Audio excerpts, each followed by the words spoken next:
bữa chuối miên chiều Giêsu xia can nhẹ mẹ chiều Giêsu cho miên nhẹ chiều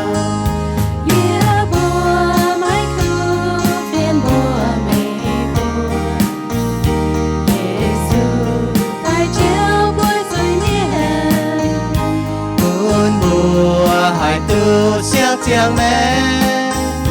ye liu nhẹ mẹ yên Giêsu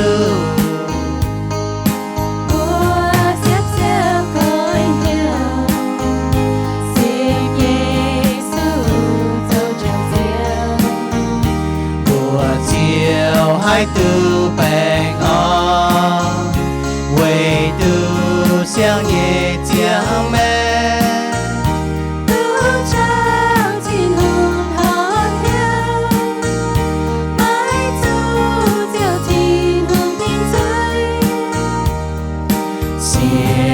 Giêsu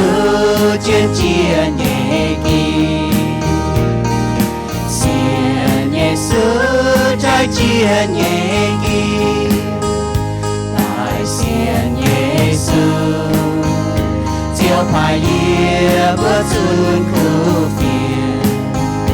mùa mây bùa có hiểu xiên đi xin hương mai oi hai tao chú miên ni nói Giêsu có hiểu xiên Giêsu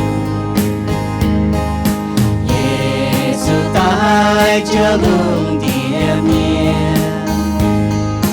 Giêsu tai chưa bữa chuối miên coi hiểu xiên Giêsu tu chia